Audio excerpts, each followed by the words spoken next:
Hi friends, welcome to my food diary. ഇന്ന് നമ്മൾ ചെയ്യാൻ പോകുന്നത് ടൊമാറ്റോ കെച്ചപ്പ് ആണ്.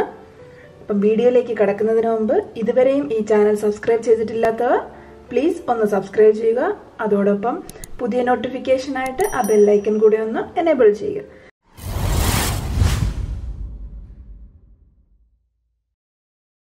ഞാൻ ഇവിടെ എടുത്തിരിക്കുന്നത് 1 കിലോ തക്കാളിക്കാണ്. അത് നല്ലപോലെ കഴുകി വൃത്തിയാക്കി വെച്ചിരിക്കുകയാണ്. ഇനി ഇത് നമ്മൾ ചെറുതായിട്ടൊന്ന് അരിഞ്ഞെടുക്കണം. നമ്മളിവിടെ എടുത്തിരിക്കുന്നത് ഫ്രഷ് തക്കാളിക്കാണ്. അത് ഇതേപോലെ ചെറിയ പീസസ് ആക്കി എടുക്കണം.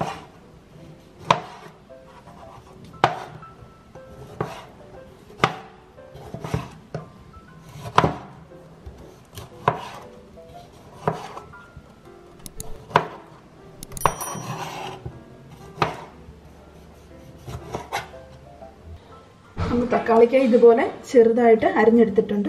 ഇനി ഇത് നമുക്ക് ചെറിയൊരു പാനിനകത്തോട്ട് വെച്ച് ഇതൊന്ന് വേവിച്ചെടുക്കാം.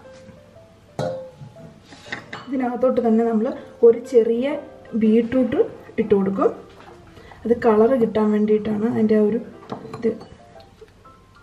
അതുപോലെ ഇതേപോലെ ചെറിയ ഒരു കഷ്ണം ഇഞ്ചി, 3 വെളുത്തുള്ളി, ഒരു 1/4 ഭാഗം ഉള്ളിയും കൂടെ ചേർത്ത് കൊടുക്കുക. നമ്മൾ യഥാർത്ഥത്തിൽ ഉണ്ടാക്കുന്ന കെച്ചപ്പിൻ്റെ ഒരു സ്മെല്ലൊക്കെ കിട്ടാൻ വേണ്ടിയിട്ട് നമുക്ക് ഇതിനകത്തോട്ട് പട്ടയും ഗ്രാമ്പും ഇട്ട് കൊടുക്കാം. പട്ട അധികം എടുത്തിട്ടില്ല, ചെറിയൊരു കഷ്ണം പട്ടയും ഒരു 5-6 ഗ്രാമ്പും കൂടെ നമുക്ക് ഇതിനകത്തോട്ട് ഇട്ട് കൊടുത്തിട്ട്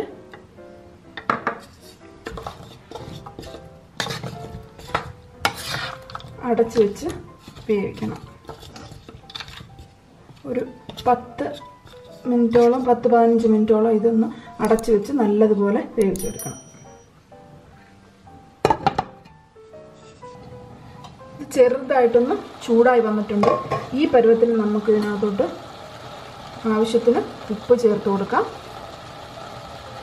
അതോടൊപ്പം കാശ്മീരി ചില്ലി, അതിന് കളറും കിട്ടും എരിവിനും വേണ്ടിയിട്ട് ഞാനിവിടെ 1 ടീസ്പൂൺ ആകുന്നത് 1 ടീസ്പൂൺ കാശ്മീരി ചില്ലിയും കൂടെ ഇട്ട് കൊടുക്കാം.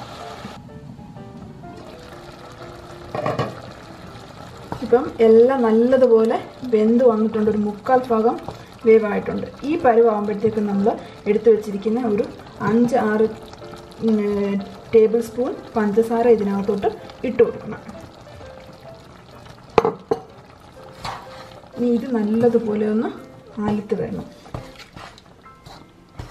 നമുക്ക് ചെറുതായിട്ടൊന്ന് ഇളക്കി കൊടുക്കും. നമ്മളിതിനകത്ത് വെള്ളമൊന്നും ചേർക്കുന്നില്ല. ആ തക്കാളിക്കകത്തൊന്ന് ഇറങ്ങുന്ന ആ ഒരു വെള്ളം മാത്രമേ ഉള്ളൂ. അപ്പോൾ ഇത് നല്ലപോലെ റെഡിയായി വന്നിട്ടുണ്ട്. ഇനി നമുക്കിതിനകത്തോട്ട് ഒരു 1/4 കപ്പ് വിനാഗിരി ഒഴിച്ച് കൊടുക്കാം.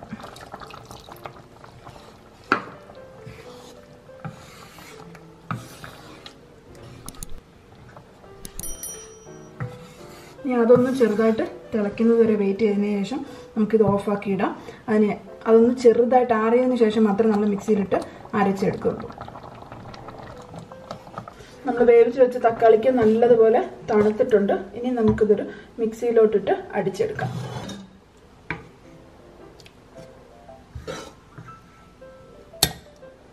മിക്സിയിലോട്ടിട്ട് അടിച്ചു കൊടുക്കുക. അടിച്ചെടുക്കുന്നതിന് മുമ്പ് ഇതിനകത്ത് ഇട്ടേക്കുന്ന പട്ടയും ഗ്രാമ്പും എല്ലാം മാറ്റണം. ഞാനിവിടെ ഇട്ടതെല്ലാം എടുത്ത് മാറ്റി വെച്ചിട്ടുണ്ട്. നമുക്ക് 2ആയിട്ട് ഇത് അടിച്ചെടുക്കാം. നല്ലതുപോലെ ഇത് അരച്ചെടുത്തിട്ടുണ്ട്. ഇനി നമുക്കിതൊന്ന് അരിച്ചെടുക്കണം. അതിനായിട്ട് ഇതുപോലെ ഒരു വലിയ അരിപ്പ എടുത്തിട്ട് നല്ലതുപോലെ അരിച്ചെടുക്കാം.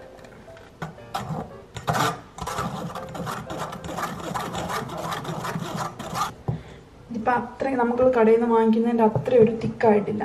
അതുകൊണ്ട് നമ്മളിനി ഇത് ഒരു തവണയും കൂടെ ഒന്ന് ചൂടാക്കി ഇത് ഇച്ചിരി കൂടെ ഒന്ന് തിക്കാക്കി വെക്കും. അരിച്ച് വെച്ച ആ പൊമതോറ് തക്കാളിക്ക വീണ്ടും ഒന്നുകൂടെ ഒന്ന് ചൂടാക്കി എടുക്കാം.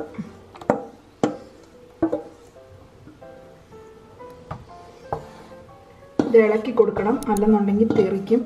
അതും അല്ലെന്നുണ്ടെങ്കിൽ നിങ്ങൾ നല്ല കുഴിയുള്ളൊരു ചരുവത്തിൽ വെച്ച് ചൂടാക്കുന്നതായിരിക്കും നല്ലത്. തക്കാളിക്ക അരച്ചതാകുമ്പോൾ ഭയങ്കരമായിട്ട് തെറിക്കും. തിക്കായിട്ട് വന്നിട്ടുണ്ട്. ഒരു 10 മിനിറ്റും കൂടെ നമ്മൾ അരിച്ചെടുത്തതിന് ശേഷം ഒരു 10 മിനിറ്റ് ഒന്ന് ചൂടാക്കിയാൽ മതി. നല്ല തീയിലിടരുത്, നല്ലതുപോലെ തെറിക്കും. അത് കാരണം തീ ഒരു മീഡിയം ഫ്ലെയിമിലിട്ട് വേണം ചെയ്യാനെ കൊണ്ട്. നല്ല ആ പട്ടയുടെയും ഗ്രാമ്പൂൻ്റെയും ഒക്കെ നല്ല സ്മെല്ല് വരുന്നുണ്ട്. നമ്മുടെ കെച്ചപ്പ് റെഡി ആയിട്ടുണ്ട്. എൻ്റെ നല്ല ഗ്രാമ്പൂൻ്റെയും പട്ടയുടെയും ഒക്കെ നല്ല സ്മെല്ല് വരുന്നുണ്ട്, നല്ല ടേസ്റ്റും ആയിട്ടുണ്ട്. ഓക്കെ, നമ്മൾ ആ മുളക് പൊടിയൊക്കെ ഇട്ടുകൊണ്ട് ചെറിയൊരു എരിവും നല്ലൊരു മധുരവും ഒരു പുളിയും ഒക്കെ കൂടെ ചേർന്ന് നല്ല ടേസ്റ്റ് ഉണ്ട്. അപ്പം നിങ്ങളെല്ലാവരും ഇത് ട്രൈ ചെയ്ത് നോക്കണം. അതോടൊപ്പം ഇതുവരെ ഈ ചാനൽ സബ്സ്ക്രൈബ് ചെയ്തിട്ടില്ലാത്തവർ പ്ലീസ് ഒന്ന് സബ്സ്ക്രൈബ് ചെയ്യുക. പുതിയ നോട്ടിഫിക്കേഷനായിട്ട് ആ ബെല്ലൈക്കൺ കൂടെ ഒന്ന് എനേബിൾ ചെയ്യുക. അപ്പം പുതിയൊരു വീഡിയോയുമായി നമുക്ക് അടുത്ത് കാണാം. ബൈ.